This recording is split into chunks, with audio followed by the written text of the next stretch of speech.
So when I derive it, that's when I take the derivative of an x squared, I'll get an x. If I take the derivative of 5x, I get a 5. I'm not going to be able to substitute the 3x squared. It's not going to be helpful. Does that make sense? Yeah. Oh!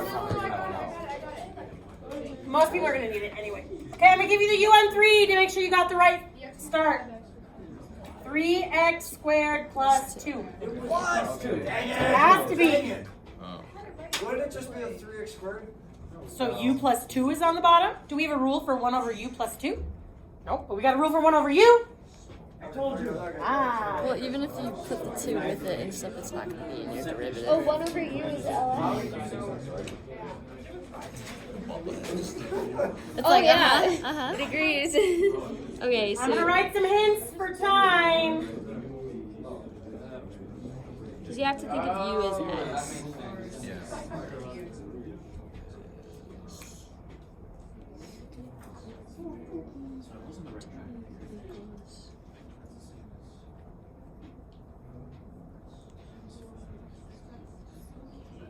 Wait, how would you get that to be 6x? That's what I'm thinking. Well, because I think you would multiply it. Because we have a 5x. So what you could do is like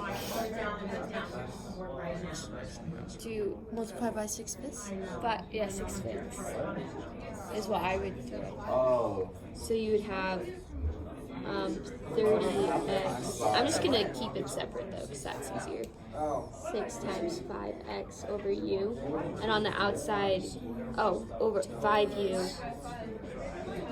Times by 6 Ooh, fifths. you're good. That's what I just said. Because that gets rid of the 5 but makes it a 6. Oh, 5, 6. You got it. That's right. Yeah, and then this cancels out, so then you get 6x over u. Wait, So then it's... Yeah, so then you have du over u. Right? Yeah. Du Which is just the same as 1 over u du. Yeah. Yeah, it's the same. So 5, 6, which is ln of x plus c. Yeah. You're trying these? You're trying, yeah. So then integer. You know what? It's like magic. Oh, it's the ln x. Integral sign tells us to do that, right? ln. Okay, so like if I do the square root of 9, but I know it's a 9. Square root of 9? Wouldn't know what to do with a 9. Right? Because that's what the square root sign tells me to do. This integral sign tells me to do that. Wait, so then is it ln of the 3x squared plus 2 plus c? Yeah, I forgot to put in that thing because I'm smart. My u's disappear a Oh. lot. And But yes. So Oh, it'd be wait, but then there's still the 5, 6 on the But you outside. could just keep it on the outside. Yeah, Because yeah, I'll just keep that on the outside. I just forgot about it entirely. That'll make the 5, get rid of the 5. How? So you just like, you keep multiplying it by everything, or just... Okay, guys, let's go through it for. Okay, up here. Okay, so I'm about to walk through it. Back table, stop talking. Zip it, gentlemen. Okay, so the u has to be the one on the bottom here. Okay, I can think of it because when I derive an x squared, I get an x, right? So that's the only way to make it so that this will be part of the derivative of that, okay? So I derive it, and I get here. Problem is, I don't have 6x dx, I have 5x dx, right? So the x is great, but the 5 is the problem.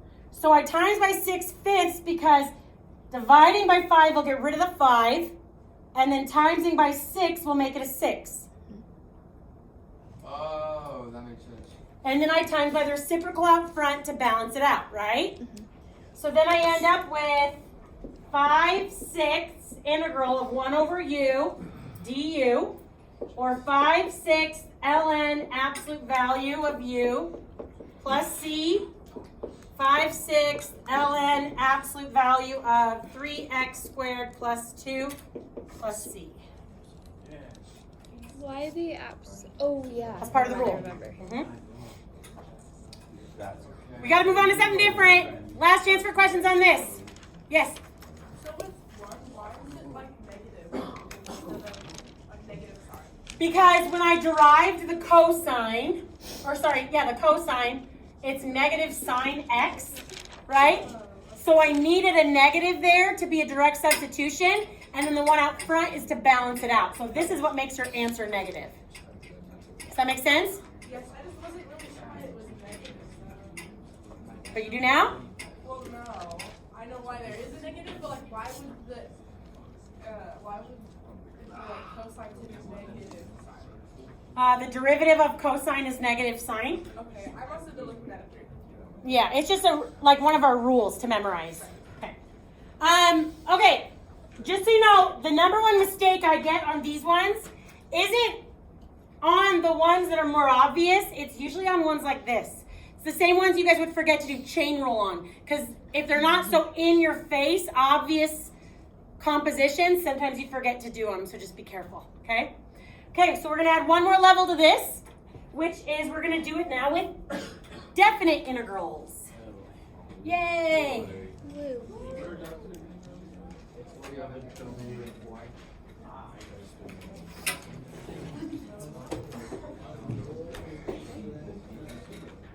Okay.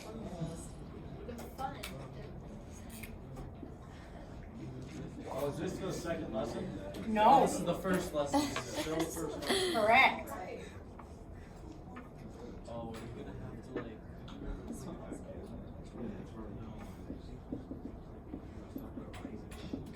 Okay, what's my U?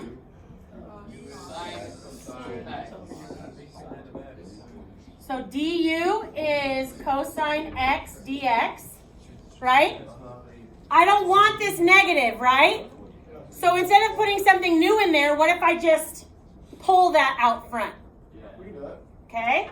So negative integral of u cubed du.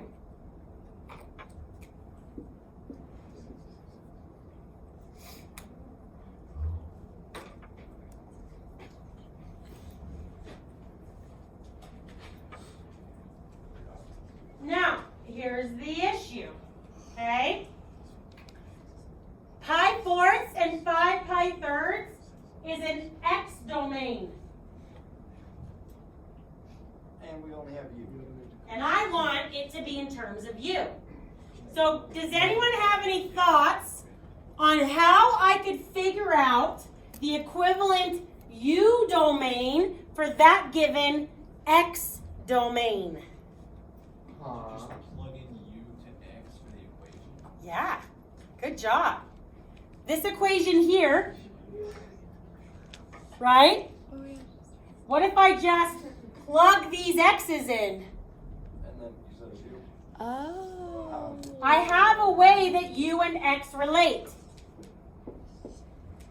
So u would equal the sine of 5 pi thirds, and I know that quick because I'm not going to make Miss Summers to decide to do unit circle quizzes again. And it is? 3 over 2. Nope. Dang. Negative root 3 over 2.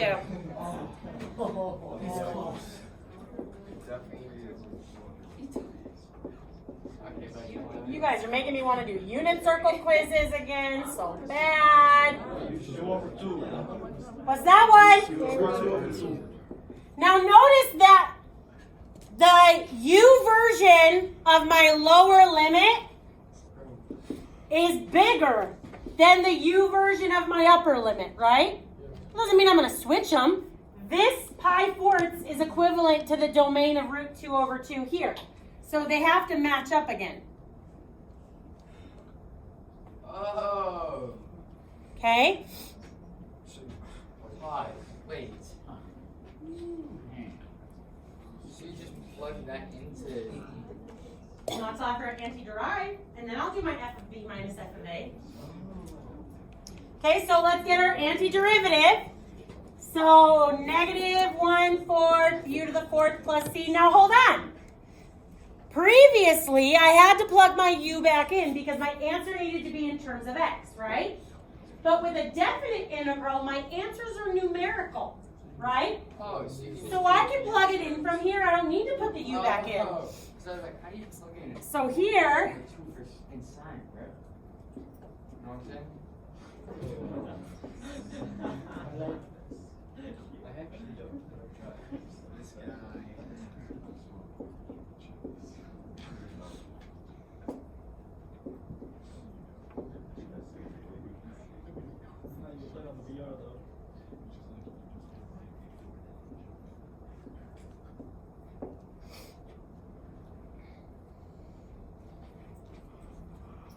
What's the square root of 2 to the 4th power? Whatever's with the square. What? 8 over 16. 4. Square root of 2 squared. 2, and then 2 squared. 4. So what's square root of 3 to the 4th power? 9. So the negative is going to go away, so this ends up being negative 1/4 times 9/16 minus plus 1/4 times 4/16. Yeah, she says, couldn't you just leave that as is? There's no way this problem would be on an FRQ. This would be on a multiple choice. What? Absolutely. You're saying this is multiple Wouldn't choice? this take Completely. forever to do on a multiple choice though? Huh? Wouldn't this take forever to do on a multiple choice? Right there is why you guys move on to the next one and do better. That's literally what you've been saying this whole time. Not for every single problem. You guys start No, saying just for the ones that take forever. Yeah, but this is not hard. I say that for related rates.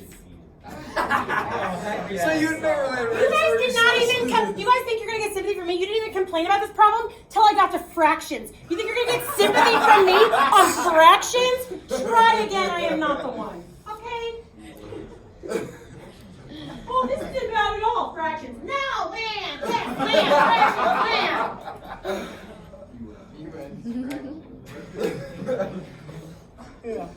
Do we need one more of these? What do you think? Only one fraction.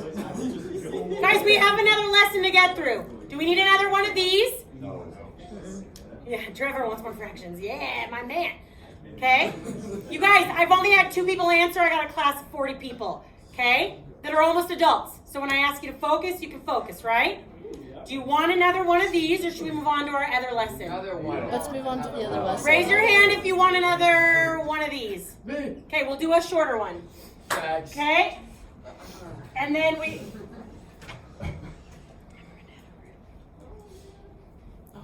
You want me to go through it, or you think you can try it? Okay, I'll have you guys try one more.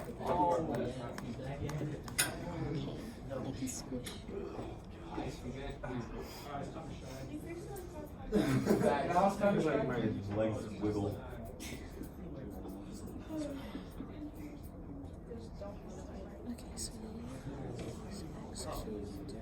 I'm going to decide the limits in a minute. I never remember that one. Go! I'm going to decide the limits in a minute.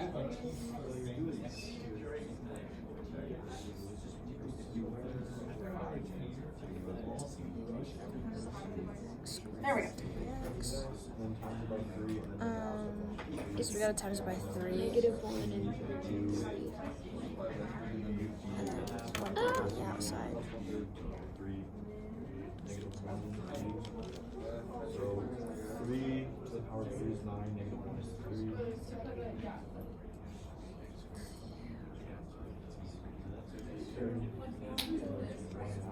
So then we plug those in. E to the U is what? What's the answer to E to the U? It's just E to the U, right?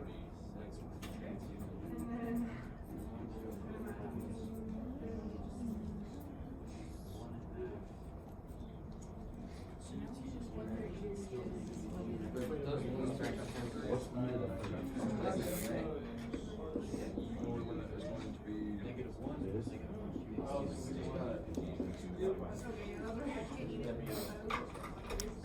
I gotta restart this whole problem.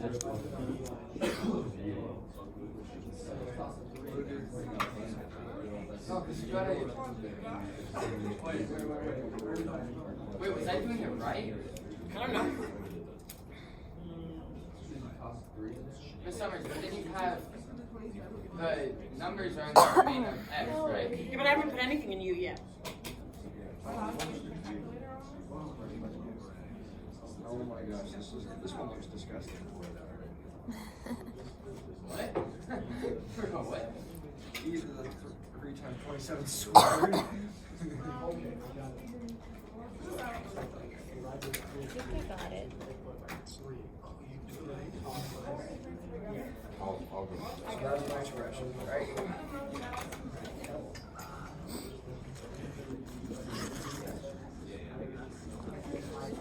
And that's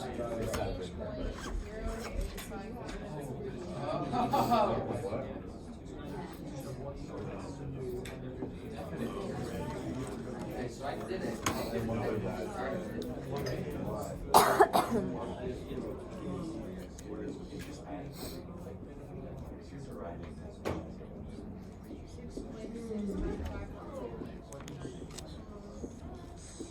No calculator, Ryan.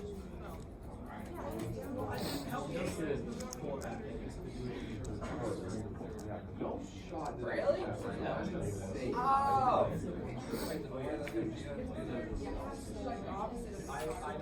Oh, so you can keep it like that. Could you have it so like the 1/3 and then is like You could. rounded out? Alright, got it right. I'll have to do script.